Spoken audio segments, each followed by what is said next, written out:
If you have been following the housing market over the last several years, you know it's almost impossible to get accurate information. So much conflicting data is out there, and depending on the news source, whether it's mainstream media or YouTube, you're probably confused. Well, join the club. I know I'm boots on the ground. I run a real estate brokerage, and I help buyers and sellers every day, and I'm super frustrated that I can't get straight information. So what do? We have to talk to other brokers about what's going on. What's happening with their agents? Are they losing agents? What's going on with the NAR lawsuits? Well, guess what? In this video, I was surprised to find that Vice President of Operations and Employing Broker for HomeSmart Realty of Greenwood Village in Colorado, Shelly Vincent, who manages over 2,500 agents, actually sat down with me. It's actually refreshing to hear somebody else speaking the truth about what's going on in the housing market today. I hope you enjoy the show, and I'd love for you to drop your comments below. Shelly Vincent, thanks so much for sitting down with me. Just tell everybody, what does VP of Operations do? Well, I am VP of Operations for Colorado, which is also an employing broker. I oversee the operations of 7 offices, 2,500 agents, and about $5.6 billion in annual volume. So I stay a little busy. Quite a bit. So what's your background? Always in real estate? No, actually, I started my career in advertising. I was in advertising for about 17 years. When I was 32 years old, I was director of advertising for Hard Rock Casino in Mississippi. Wow.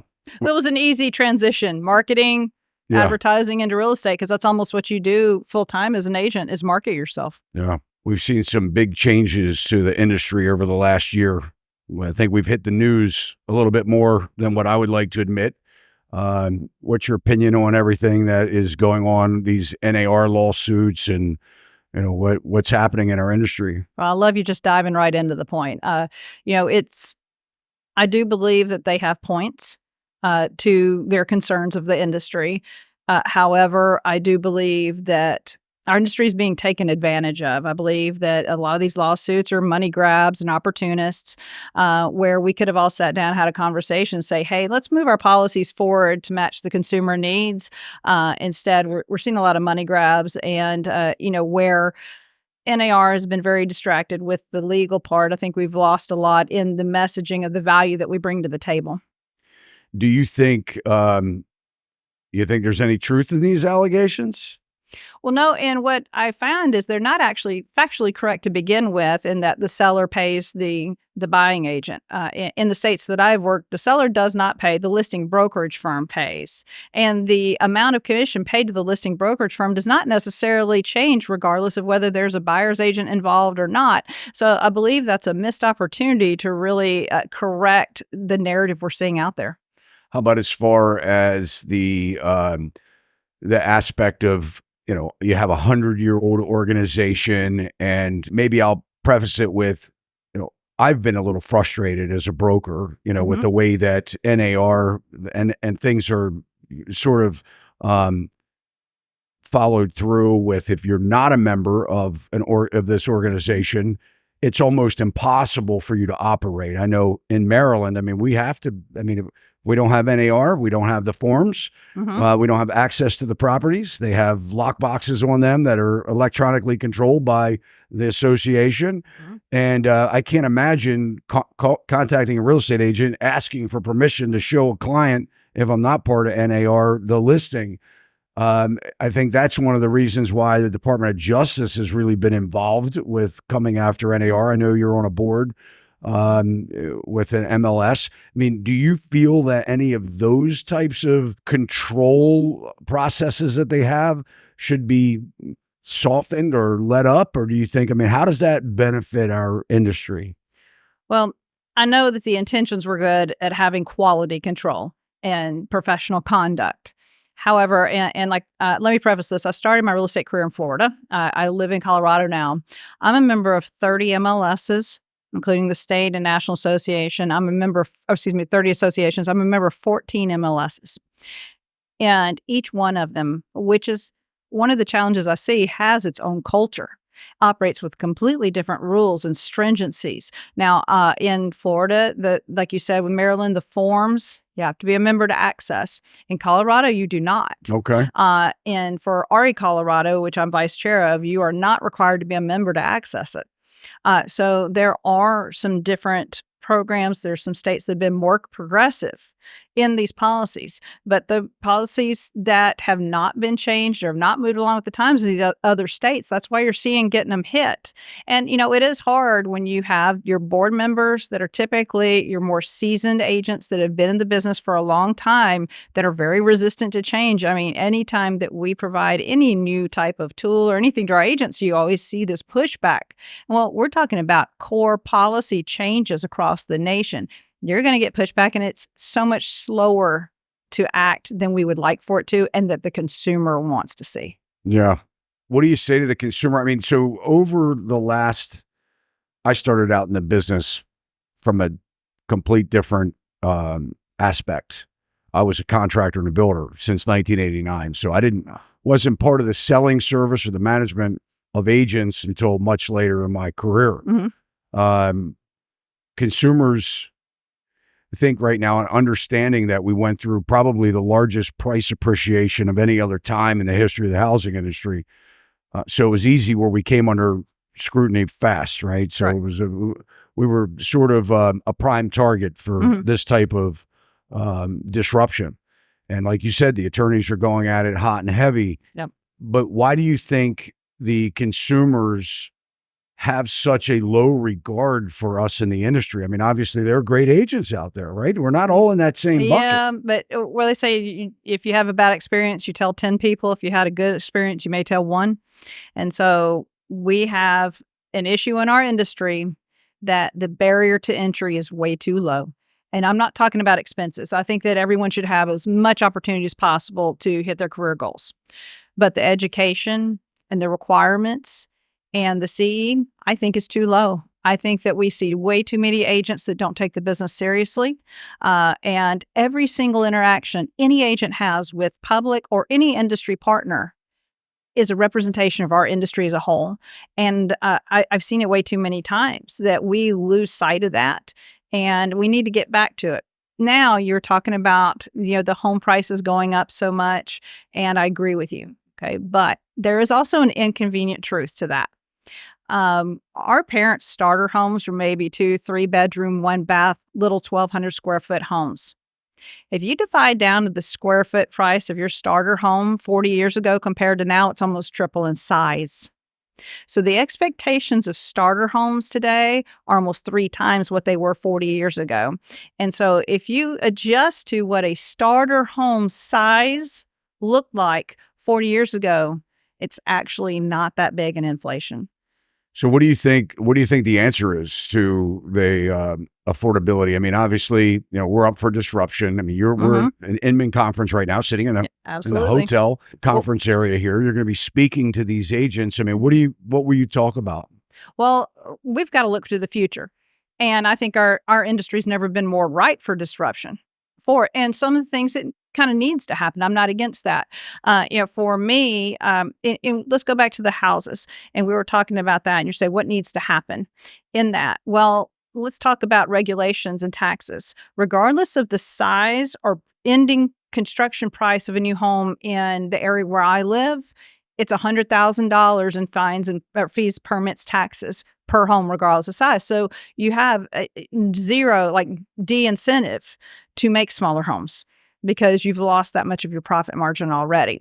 And so we need to look at other ways to provide more affordable homes. And one of my specialty areas is commercial to residential conversions, where they once weren't very much a very profitable prospect for developers because the cost is pretty tough on making these homes compliant from these commercial buildings. However, with you've got a mass amount of vacant commercial spaces now, you have a mass shortage of affordable homes, and you've got downtown areas that really went away a lot during COVID. So now there's suddenly municipal incentives across the nation very big incentives that we're seeing that are making these different types of develops where they weren't really a good profitable option suddenly are becoming, and also not having to rely on VC money and big dollar money, but going more towards crowdfunding through the use of tokenization and letting mid-range investors in on the bids.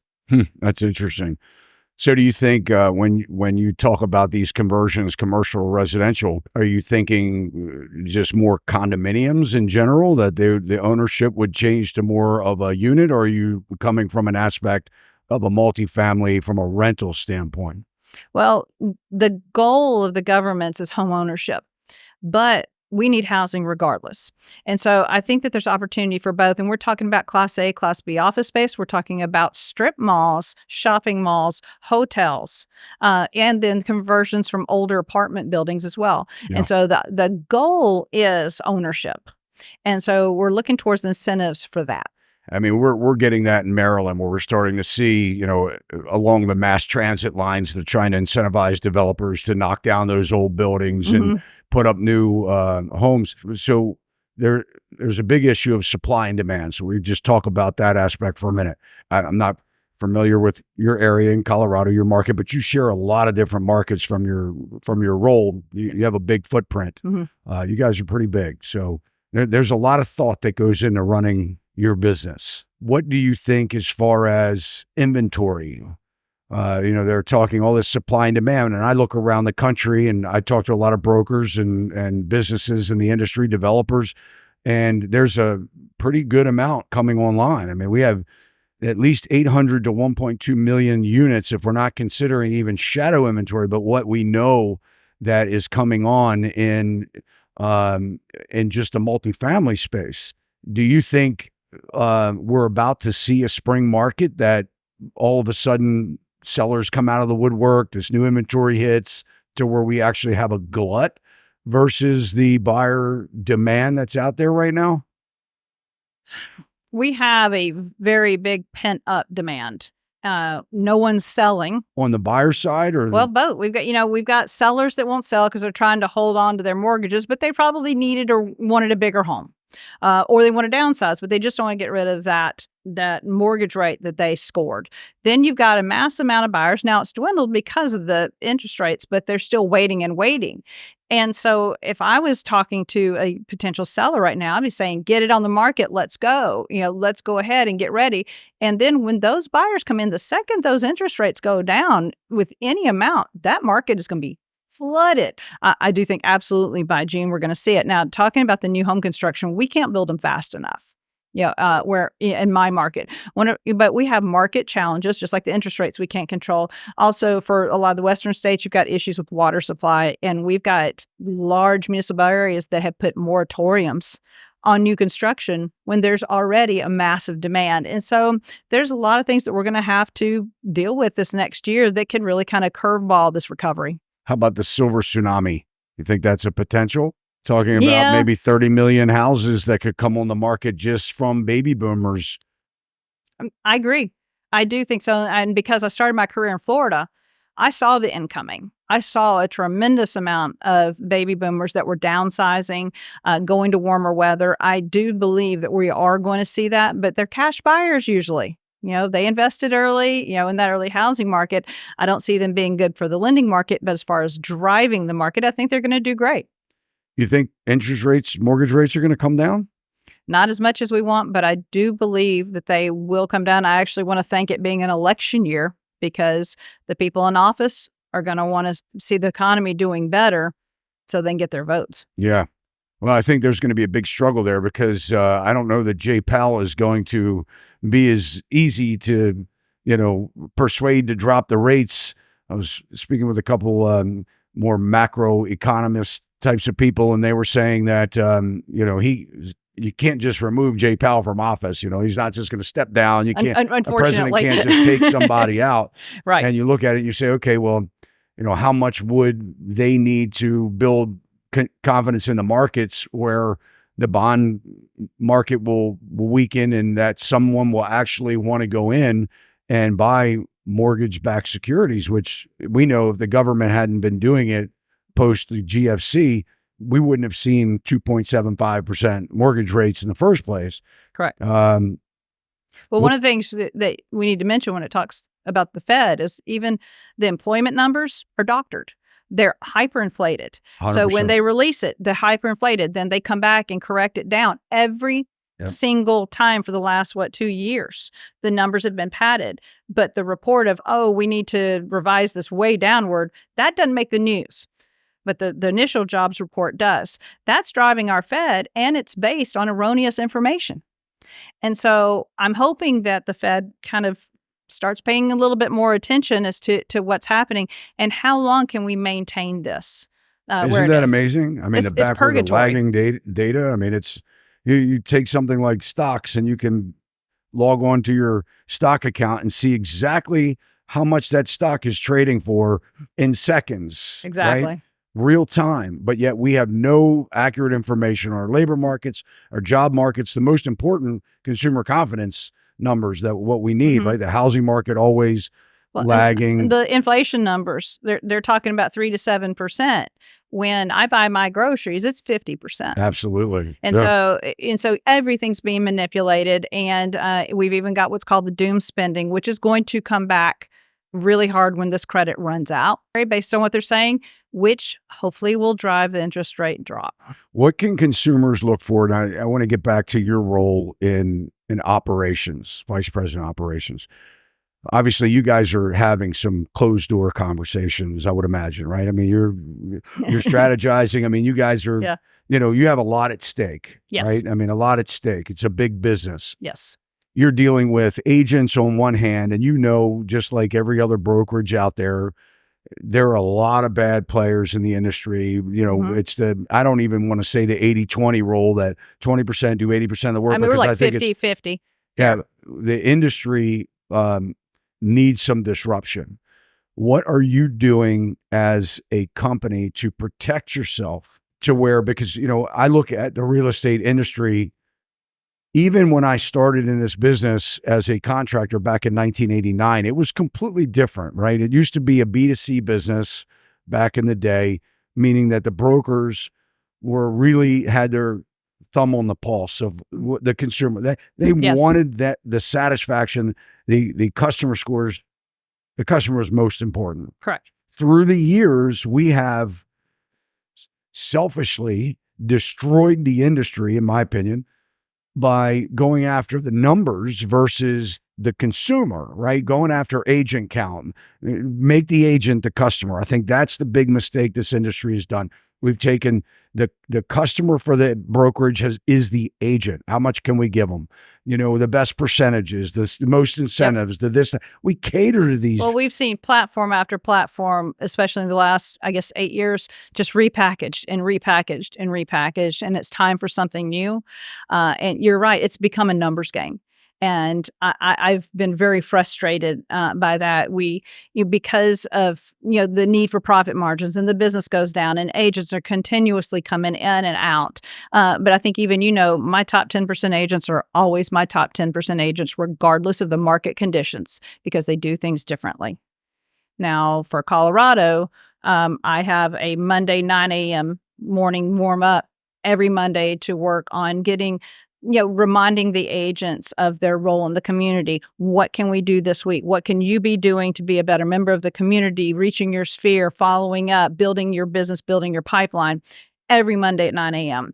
Then, because of all the changes that we've got coming up, I prepared for my agents talking points with buyers and for sellers as to what the meaning of and need for buyers agents commissions can be, and what they, explaining that it's not them paying it, it's the brokerage firm paying it, first off. Second off, if you choose not to pay it, which they have the right not to do it, what that may mean for VA buyers, FHA buyers, and then also for buyers agents when you're dealing in that situation, how we can ensure that you do have value. Now, we are very fortunate in Colorado. It is tradition that you do own a buyer, and we do have a buyer agency agreement already in place. So that's why we've been able to avoid a lot of the mess that's out there, is because this was already in place in Colorado. And so I've made those talking points for my agents to use those tools. I've given them a 24-page workbook that I've been developing for about 5 years now and helping them guide their business, track it. Where do you want to be? And, a lot of these, coaching programs that you see out there, they're like, you got to make calls 2 times a day. You got to write notes. To who? To who?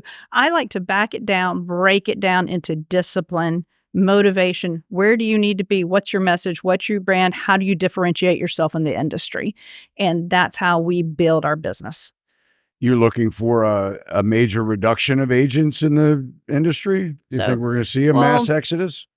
The exodus that we're going to see are agents that weren't bringing the brokerage's money to begin with. Okay. I mean, fees are great, collecting monthly fees, but this really was your part-time agents or your non-producing agents or one that would close once or twice a year.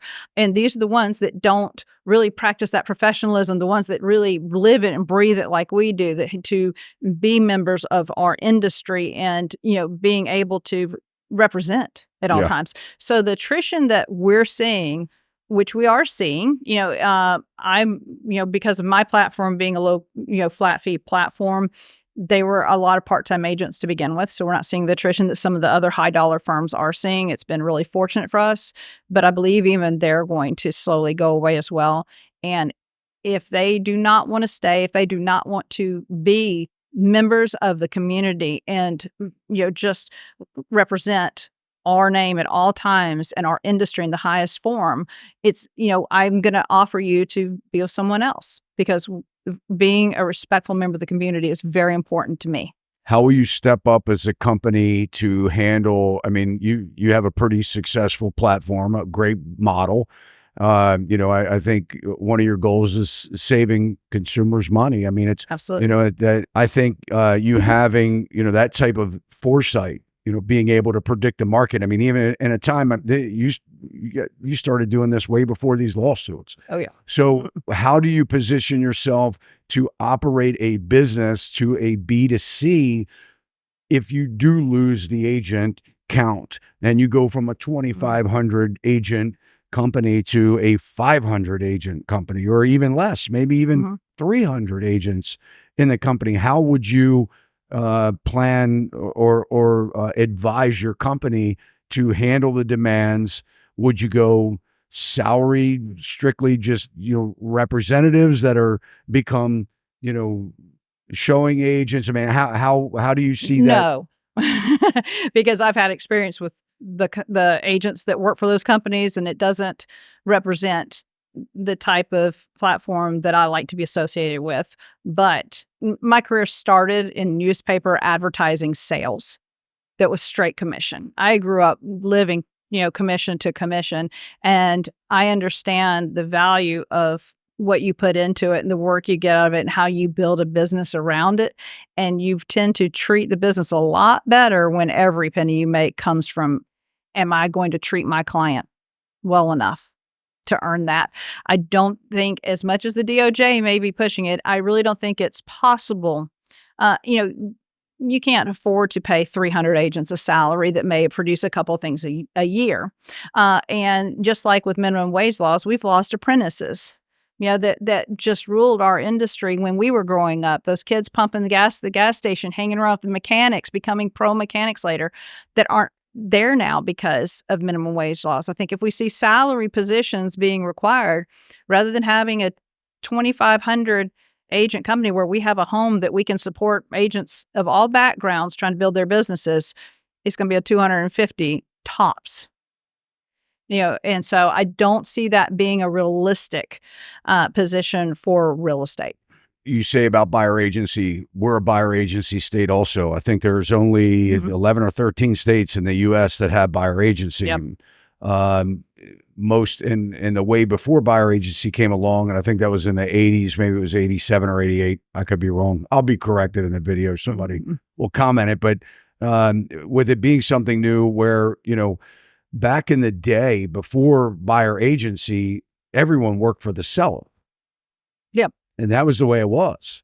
The agent may have thought in some way that they were being represented, but the fiduciary, even though the buyer's agent had no idea who the seller was, or not the buyer's agent, but the agent assisting the buyer really had the fiduciary was to the seller. Yep. So now we have this under attack where, and for those that are listening that don't understand the way that we're explaining the agency, is that the seller comes up, negotiates the commission with the listing broker. The listing broker then cooperates with the buyer's agent. The issue that many people say is that the buyer ultimately pays it anyway. They do. Okay, because it's worked into the cost of a home. Now, since 95% of all homes are listed with professional brokers, the average appraised value of a home is assuming a real estate commission as part of it. Just like when you buy a car, the value of the car, the commission to the dealer is worked into it. Same with a house. Now, if you don't want to pay those extra commissions, you need to revalue your home down to that, because the appraised value in your home is going to be based on those commissions being in there. So it's, do you want to pay? Your net is still going to be the same. And do you want to have more buyers available to you or not? Do you think, with that being said, that the states that have buyer agency will just eliminate buyer agency and go back to the old days where everybody works for the seller? And, and how does that affect the buyer at that point? Well, I actually think that buyer agency is going to become bigger. And let me tell you why. I don't know how Maryland's contracts work at buyer agency, but in ours, you have a section where the buyer can be obligated to pay a commission if the agent doesn't have an offer of compensation, or the buyer's not obligated. And many of my agents who are not big seasoned pros don't make the buyer obligated. And so, but legally we're required to show a home regardless of the offer of compensation. Mm-hmm. So one of the big talking points and the ways I'm working with my agents is to have a buyer value statement, for the buyer's agents, to say, this is what I bring to the table. It's just like going into court and you've got a plaintiff's attorney and you have no defense attorney, and you're going, when your buyer has no representation, it's whatever the seller says. And all I can think about is another money grab for lawyers, because you're going to have so many non-disclosed things. You're going to have so much earnest money that's been forfeited. You're going to see so many issues when you have unrepresented buyers. I can't even imagine. And the only people I see benefiting from this is lawyers. It's interesting that you say that. You're one of the only ones that I've spoken with that actually think that buyer agency will become more important than being a listing agent. And I think that's what you're saying in a sense. Not necessarily more important, but I'm saying I think you're going to see buyer agency agreements more prevalent. Right. But how about this? The golden rule is, who's the gold in the transaction? If someone wants to sell, the buyer's really the gold. I mean, you could sit there and say, well, I own the gold because I own the real estate, but we're seeing now where some people can't sell their gold, because the buyer's not there. Yeah, but I see a lot of missed opportunities too. New construction is way up. We've got mass amounts coming on, and you almost never see a buyer's agent on new construction. And I can't think of probably any other transaction where you should be represented more. I agree. And I see no buyer's agents going after that market. I have shrouded to the hills. If I Google new construction Denver, not one agent comes up. I can help you.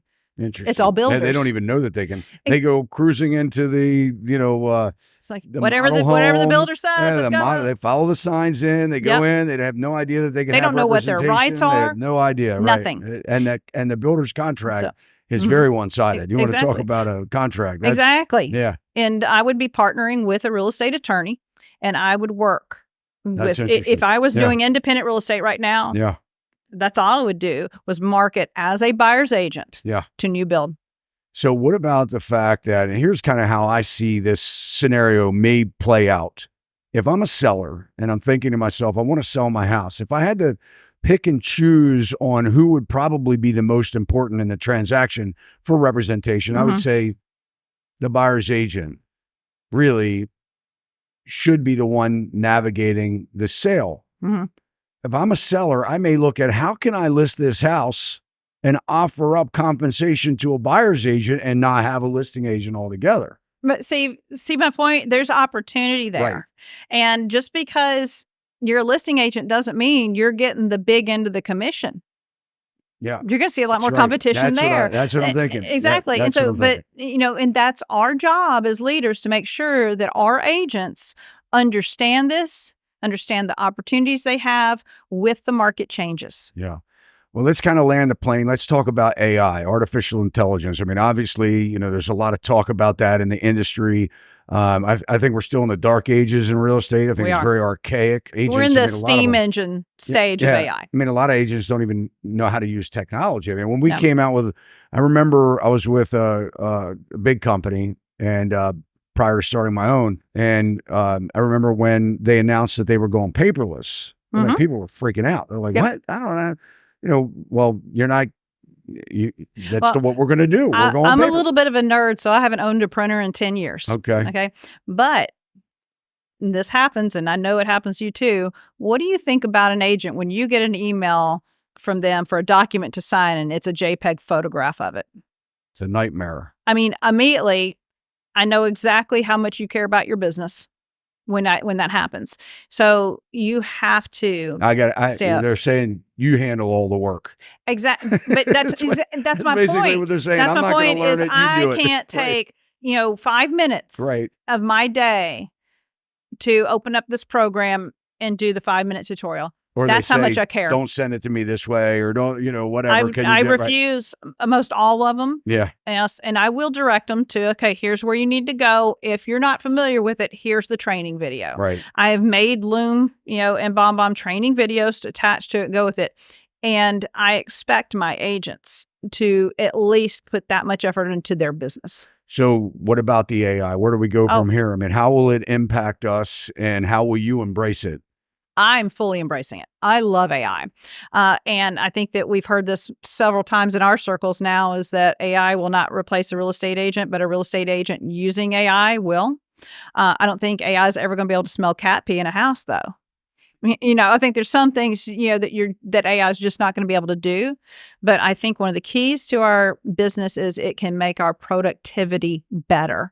And I teach a class on AI, and I do the chat GPT-4, write the listing description, and then I point out all of the fair housing violations, inconsistencies. It's a beautifully worded description. It needs to be a structural foundation of which you edit and make it yours. I've got Rock AI, I have Jasper, I have Beautiful, I have multiple different AIs that I subscribe to, and I've been testing, but we're talking about listing presentations. It's building, it's creating imagery. It is amazing the different things I've been able to use AI for. I think that our farming, with being able to narrow down likelihoods to sell, getting better contact information. I think there's a lot of things that's going to help our productivity in real estate, the content that we create. So I am all for it. I think it's going to be great. And the agents that start embracing it are your agents that are going to be here 20 years from now, top of the hill. Yeah. Shelley, final thoughts? I think that the next 24 months is going to see the most change in our industry in the history of the industry. I think between AI, the lawsuits, the economy, I think we're going to see more disruption than we've ever seen before. And I consider it opportunity. I do not consider it a threat. I consider all these new things being put in front of us. Are we going to grab it and go with it, or are we going to fight it? And that will decide your future. How can people follow along with you? So I am on Facebook, I am on Instagram, and I'm on LinkedIn, and you can find me under Shelley Vincent on all three. All right. Well, we'll drop those links in the show notes. Awesome. Thanks so much. Thank you. All right, thanks so much for watching. I hope you enjoyed Shelley as much as I did interviewing her. If you liked the video, you can let us know that you did by hitting that thumbs up. And if you haven't subscribed to our channel, come on, what are you waiting for? Hit that subscribe button and the alert bell, and you'll know every time we upload content just like this. And one thing that would be a real compliment to me is if you shared our channel with your family and friends. Let's make this Sachs Realty community even bigger than what it is right now, so people can hear information straight about the real estate market and the economy. See you next time. Sachs Realty, Maryland broker number 607720, office number 443-318-4514, equal housing opportunity.